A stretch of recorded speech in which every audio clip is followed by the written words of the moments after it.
Bharti classes में आपका स्वागत है।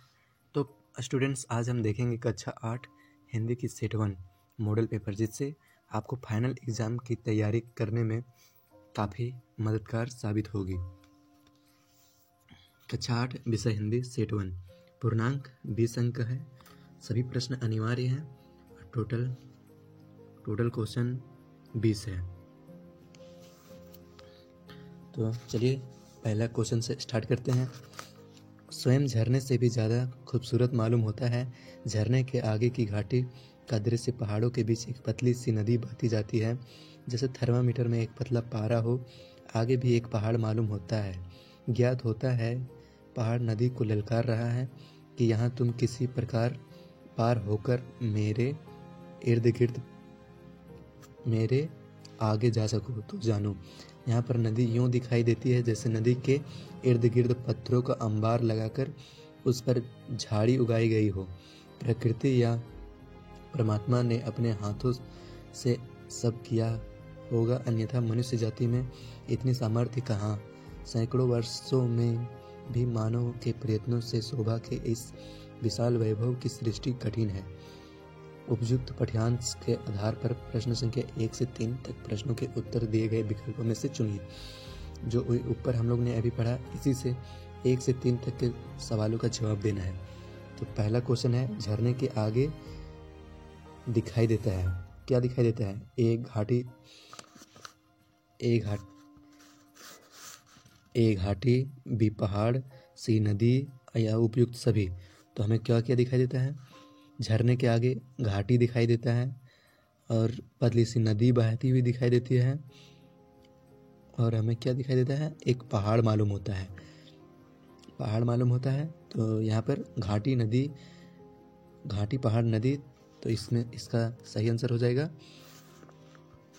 डी, उपयुक्त सभी। इसका सही आंसर हो जाएगा आंसर नंबर डी। तो चलिए दूसरा नंबर, नदी को कौन ललकार रहा है? तो नदी को कौन ललकार रहा है? ए झरना, बी पहाड़, सी पत्थर, डी मनुष्य। तो इसका सही आंसर हो जाएगा पहाड़ नदी को ललकार रहा है। इसका सही आंसर बी। अब तीसरा नंबर, झरने की शोभा के इस विशाल वैभव की सृष्टि किसने की? तो पहला नंबर में है ए में मनुष्य, बी में दानव, सी में प्रकृति और डी में किसी ने नहीं। तो इसका सही आंसर हो जाएगा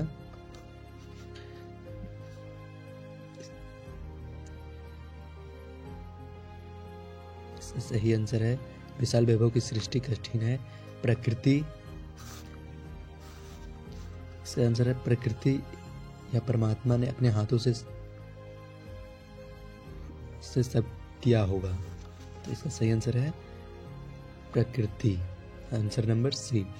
दूसरा नंबर सवाल है, विद्यालयों के लिए प्रकाशित होने वाली पंख पत्रिका के संपादक को अपनी कविता प्रकाशित करने के लिए लिखे गए पत्र के छूटे हुए अंश को भरिए, जो प्रश्न संख्या 4, 5, 6 के रूप में बॉक्स में क्रमांकित हैं। तो यहाँ हमें एक एप्लीकेशन लिखना है, जो पत्रिका के संपादक होंगे उसके पास लिखना है। तो यहाँ और जो 4 और 5 और ये 6 है, इसमें हमें भरना है ए वाला सवाल। 4, 5, 6 में 4 का भी 3 ऑप्शन है, ए, बी और सी, डी 4 ऑप्शन है, सॉरी। 5वां का भी ए, बी, सी, डी है। 6ठा का भी ए, बी, सी, डी है। तो इसमें से हमें एक एक चुन के भरना है। 4 का जैसे हमें ए, बी, सी, डी में से कोई एक, और 5 का भी इसी तरह, 6 का में भी इसी तरह। तो एप्लीकेशन हम लोग पढ़ते हैं, सेवा में संपादक महोदय, पंख राज्य परियोजना परिषद झारखंड। विषय कविता प्रकाशन हेतु हमें कविता प्रकाशित होने वाली पंख पत्रिका है, तो हमें यही विषय दिया हुआ है। तो 4 नंबर में क्या भराएगा? 4 नंबर में हो जाएगा महाशय। महाशय, क्योंकि हम लोग संपादक महोदय के पास लिख रहे हैं इसलिए महाशय या महोदय होगा। उसके बाद मैं अपनी प्रतिष्ठित पत्रिका, 5वां नंबर, प्रतिष्ठित पत्रिका कौन है? पंख, तो 5वां का आंसर ए हो जाएगा, पंख। उसके बाद 6ठा नंबर का कई वर्षों से पाठक हूँ। मैं इस पत्रिका में प्रकाशन हेतु अपनी कविता नन्ही चिड़िया भेज रहा हूँ। यह मेरी क्या है? यह मेरी प्रकाशित नकल मौलिक या अमौलिक? तो इसका सही आंसर हो जाएगा मौलिक। मौलिक मतलब कि मैंने खुद उसे रचना की है, यानी मेरे द्वारा किया गया है, वही हो जाता है मौलिक। तो इस 6 का सी नंबर हो जाएगा। यहाँ पर रचना है और अन्यत्र प्रकाशन नहीं हुई है। इसे सत्यापित करने के लिए मेरे हिंदी अध्यापक का प्रमाण पत्र संलग्न है। आशा है आप अथाशीघ्र मेरे कविता को अपनी पत्रिका में प्रकाशित करेंगे। साथ धन्यवाद, विश्वास भाजन। आप अपना नाम लिख दीजिएगा यहाँ पर, अछाट, और अपना स्कूल का नाम, राजकीय मध्य विद्यालय जिसमें रांची वाली लिखा हुआ है, और यहाँ संलग्न लिखा हुआ है जो इसके साथ पेपर चिपकाया गया है, कविता नन्ही चिड़िया और हिंदी अध्यापक का प्रमाण पत्र। तो चलिए अब तीसरा क्वेश्चन स्टार्ट करते हैं। नीचे लिखे गद्यांश को ध्यानपूर्वक पढ़िए और प्रश्न संख्या 7 एवं 8 के उत्तर सही विकल्प चुनकर दीजिए। ये गद्यांश दिया हुआ है, इसको भी क्वेश्चन नंबर 1 के जैसे ही पढ़ के इसका आंसर देना है हमें। तो चलिए शुरू करते हैं। चाहे गांव हो या शहर, एक पड़ोसी ही दूसरे पड़ोसी के सुख दुख में साथ देता है। वह जन्म दिन तथा विवाह आदि सांस्कृतिक शुभ अवसरों पर हमारे सुख में निष्कपट भाव से शामिल होता है और विपत्ति के समय भी वह हमारी दाहिनी बाह बनकर सहारा देता है। अब इसका हम लोग सवाल देखते हैं। सवाल नंबर 7वां। गद्यांश के लिए एक उपयुक्त शीर्षक है। ये जो हम लोग अभी पढ़े, ये हम लोग पढ़े ये पूरा, इसका एक शीर्षक देना है, जैसे पाठ का नाम होता है उस तरह। तो 7वां नंबर यही सवाल है, इसका हम लोग को एक ही देना है, एक शीर्षक। तो यहाँ किसके बारे में ज़्यादा जिक्र किया गया है? इस जो हम लोग गद्यांश पढ़े उसमें पड़ोसी के बारे में ज़्यादा जिक्र किया गया है। जैसे एक पड़ोसी ही, यहाँ भी है, एक पड़ोसी से सुख दुख में काम आता है और विपत्ति के समय, मतलब कि पड़ोसी का महत्व। किसके बारे में हम लोग यहाँ पढ़े? अभी पड़ोसी के महत्व के बारे में। गांव के बारे में तो नहीं पढ़े, विवाह के बारे में और जन्मदिन, ये सब लोग काम में आता है पड़ोसी की। उसके बाद 8वां नंबर सवाल है, पड़ोसी हमारा साथ कब देते हैं? सुख में, ए नंबर सुख में, बी नंबर दुख में, सी नंबर जन्मदिन तथा विवाह में, और डी नंबर उपयुक्त सभी में। तो 8वां का सही आंसर हो जाएगा डी, उपयुक्त सभी में, वो हर समय आते हैं। उसके बाद 9वां नंबर है, छोटा जादूगर शीर्षक कहानी में बालक के किस अथवा किन गुण या गुणों को उभारा गया है? छोटा जादूगर आप लोग का शीर्षक होगा, उसमें किसके बारे में ज़्यादा कहा गया है? वो बालक कैसा है? पहला साहस, दूसरा स्वावलंबन, तीसरा मातृसेवा। डी में सभी विकल्प सही हैं, तो 9 का सही आंसर हो जाएगा आंसर नंबर डी। वो साहस भी है, स्वावलंबन भी है, मातृसेवा भी है। उसके बाद 10वां नंबर, पथ की पहचान शीर्षक कविता में कवि पथ की पहचान करने कहता है, क्योंकि पथ की पहचान एक कविता है, उसमें कवि किसको पहचान करने को कहता है? ए नंबर सफलता प्राप्त करना आसान हो जाता है, बी नंबर सफलता प्राप्त करना कठिन हो जाता है, सी नंबर पथ पर कांटे होते हैं जो पैरों में चुभ सकते हैं, डी नंबर कोई विकल्प सही नहीं है। तो इसका सही आंसर हो जाएगा ए, सफलता प्राप्त करना आसान हो जाता है। अब 11वां नंबर क्वेश्चन देखते हैं। अशोक का शस्त्र त्याग शीर्षक एकांकी का प्रमुख पात्र अशोक कहाँ के सम्राट थे? तो अशोक कहाँ के सम्राट थे? तो इसका पहला ए है कलिंग, बी है मगध, सी है चंपा, डी है कौशल। तो इसका सही आंसर हो जाएगा ऑप्शन नंबर बी, मगध। इसका सही आंसर हो जाएगा ऑप्शन नंबर बी, मगध। अब 12 नंबर देखते हैं। अमृत को पेड़ शीर्षक पाठ में अमृत का पेड़ अंततः काट दिया गया जिसका कारण था। अमृत का पेड़ काहे काटा गया था? ए नंबर अंधविश्वास, बी नंबर जगह की कमी, सी नंबर कीड़े लग गए थे, डी नंबर फल नहीं लगते थे।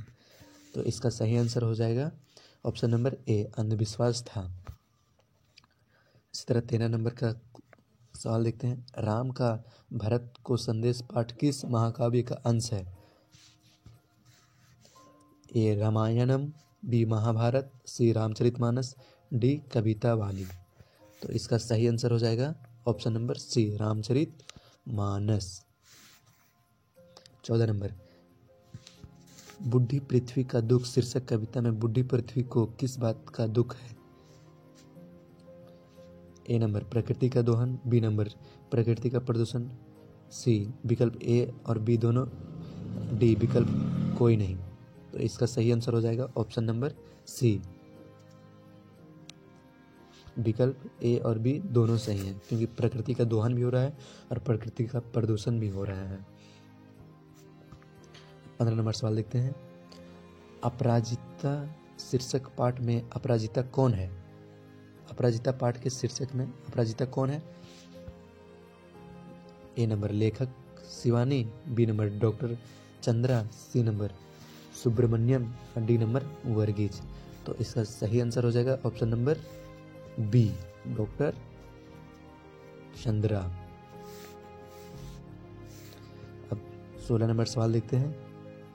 भीगी बिल्ली बनना मुहावरे का अर्थ है। अब यहाँ मुहावरा देखना है। भीगी बिल्ली बनना, भीगी बिल्ली बनना मतलब ए नंबर है डर जाना, बी नंबर है बिल्ली का भीग जाना, सी नंबर है ठंडक लगना, डी नंबर है बहादुर बनना। तो इसका सही आंसर हो जाएगा ऑप्शन नंबर ए, डर जाना।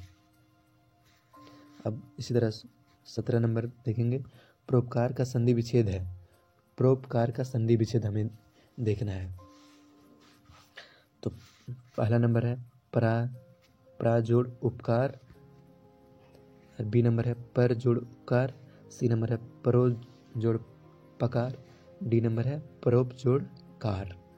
तो इसका सही आंसर हो जाएगा ऑप्शन नंबर बी, पर जोड़ उपकार, परोपकार। अब 18 नंबर देखते हैं। विलोम शब्द युग्म चुनिए। तो विलोम मतलब कि जस्ट उल्टा, आगे का पीछे, इसी तरह। तो इसमें उल्टा कौन है? ए नंबर उत्तर दक्षिण, बी नंबर आकाश अंबर, सी नंबर पृथ्वी धरा, डी नंबर चरण पादुका। तो इसका सही आंसर हो जाएगा उत्तर दक्षिण, क्योंकि उत्तर अलग साइड होता है और दक्षिण अलग साइड होता है, दोनों इसके अपोजिट होते हैं। मान लो उत्तर ए साइड में है तो दक्षिण ए साइड में होता है।